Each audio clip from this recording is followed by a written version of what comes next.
Do you want to go back there, Bob? No. Yeah. How long did that take for Bob to decide? Right? Why? Why did it take so little time for him to decide? Because it's more comfortable. So this is the beauty of our nervous system, our brain, our nerve. We recognize comfort and ease. If we do not have a choice, we can't pick it, right? If you only know one thing, that's all you can do. When you have a choice, the nervous system is going to say, well, this one's way easier, let's do this. And you leave that old one behind in a heartbeat, right? He might go out and start doing his mounted patrolling and see something and brace into the old place for a little while, but you betcha he's going to let that go as soon as that stress goes away. So we will revert, given the situation, to old places, which is why I have Bob go back and forth between the old place and the new place. I want to build a map in his brain of how to get from one place to the other. Okay? How many of you have never driven to Virginia? Yeah, I think so. Okay? So if I stuck you in a car and said, drive to Virginia, you wouldn't have a clue how to get there. If I flew you to Virginia, you probably couldn't drive home unless you got a map out. Right? So if he only is in the new place while I'm here and never experiments going back and forth, he might not be able to do this on his own. You understand? But by showing him that he can go back and forth, I build a roadmap in his brain, and he learns that he can get out of that old place should he wind up there. Okay? So notice the words. The more Bob is experimenting, there we go. That's the first yawn. No, it's probably about the first one. No, he's been yawning. It's the first one I saw. Okay. I've been talking to you guys. How many yawns do we have so far? Oh, there's another one. Yeah, Okay. So what does that tell us? He's relaxing, he's releasing tension, his jaw has softened, his neck has softened, his breathing has changed, right? All those things. How long does that take? Half an hour because I'm busy talking. Right? If I wasn't talking to you guys, it would have taken less time. Okay, Bob. We've got the pelvis under, and we've lengthened the top line and the underline. Okay? So if you were at my lecture yesterday, that's essentially what we've done. Pelvis under, lengthen the top line and the underline. What was something else we talked about? Anybody remember what those other points were that I had up on them? Tracking up. And to track up required what in the hip joint? That was the pelvis. That's right. What has to happen in the hip joint? Release of tension. Okay? So Bob, go to the old place. Okay? And if you think about his hip joints, they are more tense in here. He's put some effort in to brace his leg. Okay, now find a new place. Okay? So now he doesn't have to tense his leg anymore, but because he's done it for a long time, there's going to be residual effort that he doesn't need anymore in those hip joints. Okay? So we're going to get rid of that. So I'm going to pick up your leg, Bob. You're going to let me do this. If anything hurts, you tell me. And this is where I use the Feldenkrais method. The Felden what method? The guy knew it's his name. He knew nobody would ever get it. But the Feldenkrais method is a technique of showing people how to do movements that they didn't know how to do. And I'm a Feldenkrais practitioner. And basically I use that. But you can do things like letting your legs hang and wiggling your ankles. This is, I can just, you let me do it, Bob. I can be a little quicker with what I know. So let your leg hang in my hand. Yeah, okay, oh. So Bob, where's your hip joint?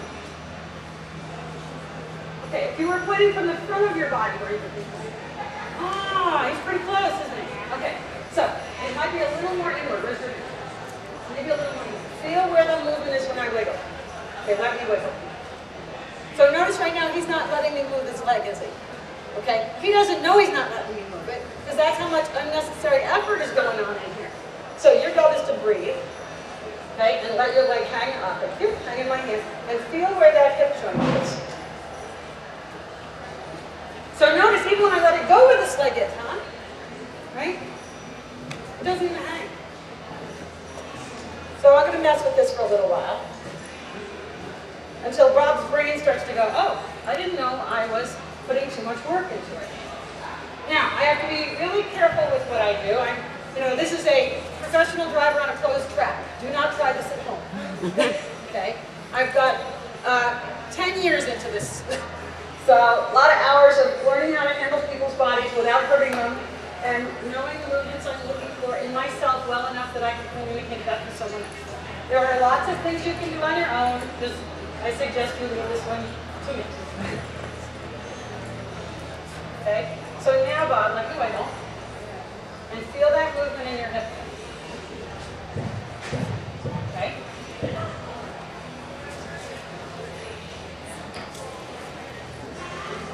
And let me wiggle. Okay. Okay, you take that for a walk. So notice where the stirrup leather is now. Okay? If some riding instructors grab a hold of a student's leg and pull on it, you notice that I never pull. Okay? Because if I'm pulling against resistance, against tension, then he's going to fight me. Not intentionally, just the nervous system is going to fight me. Okay? So I have to show him how to let go. And I use very careful, precise movements, and I can feel what's going on in that hip joint and those other joints. Okay? I got into the Feldenkrais method because I needed a better way to do this. And so that's part of what I did. So notice what that feels like, Bob. Well, it feels awkward because the left side's not the same place the right side. Now, I've done that on purpose. Why would I do that on purpose? Just do one side. Contrast. Okay? The more contrast, the more your nervous system goes, whoa, this is really weird. I want that. Okay? So his brain will want that. And so, again, his nervous system is already processing and started to map this out, this new idea, and figure out how can I do this on my own, how can I make my other leg do this, right? I've got a sense of curiosity involved. And so all those things are going to make it so this stuff is sticky. And that's what I want to do, is I want to make this stuff really sticky. Okay? So that when Bob leaves here, he's going to choose this over the other. Pain is a great motivator, by the way. All right, Bob, how's that feel? Oh, more yawns. I want to get the left side where the right side is. Put the right side to the audience again, okay? Yes? Yes? How long will this stick Forever. Yeah. This one session, will it stick forever? Yeah. Why wouldn't it? I don't know. It's just like old habits, like months of memory. So that's why I'm using contrast and having him go back and forth between the old place and the new place, because once you feel the difference, I'm not saying that he won't wind up in the old place if there's a stress situation or something that he startles and goes there and has to do something else. However, he's going to go, this isn't so comfortable. Where's that other place?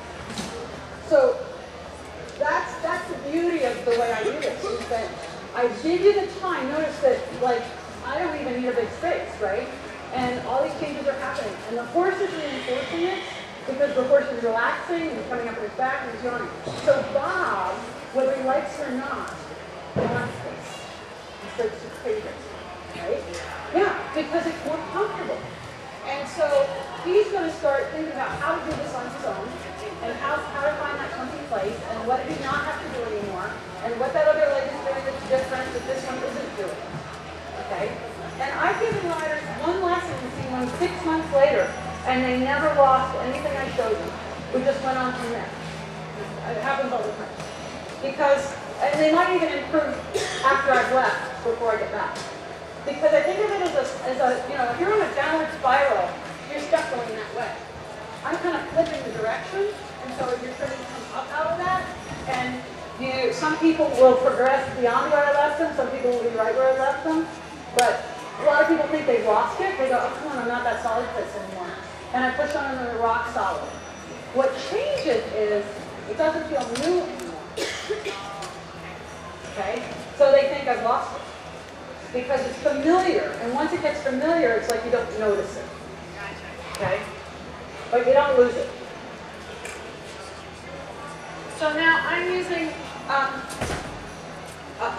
little piece of wallboard. Okay? And I'm coming underneath Bob's foot, and this is a Feldenkrais technique called the artificial floor. Now I'm coming underneath his foot, and I'm giving him support. I'm not pushing hard. I'm just meeting his foot, and I'm moving his leg a little bit, very small movements, to give him the feeling of following a moving surface. Because the stirrup is a moving surface, right? The horse moves. Bob's been relating it like something to fix and brace against.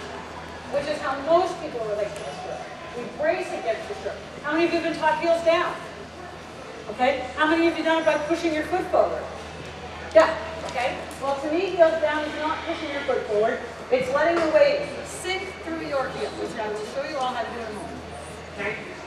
So Bob's been bracing against his stirrup instead of letting the weight of his leg sink and relax into the stirrup. Feel that knee got sticky. Yep, you know that knee got it? Good. So now on purpose, make the knee sticky.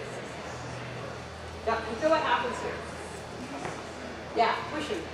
Okay? And now let the knee be soft. Yeah, and now that's well. That's really nice. It really is push heels down thing. I know. Unfortunately, the concept got misconstrued. And it's become push the lower leg forward instead of sink the weight into the heel. So heels down for me is the weight sinking into the heel.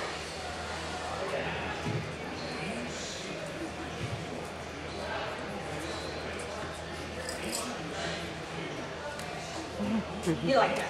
All right, yes. Possible. I don't lengthen them right away because if you do go back and you lose them, then you're going to recoil. So in the beginning, I typically leave the stirrups unless it's really obvious I need to change them one way or the other.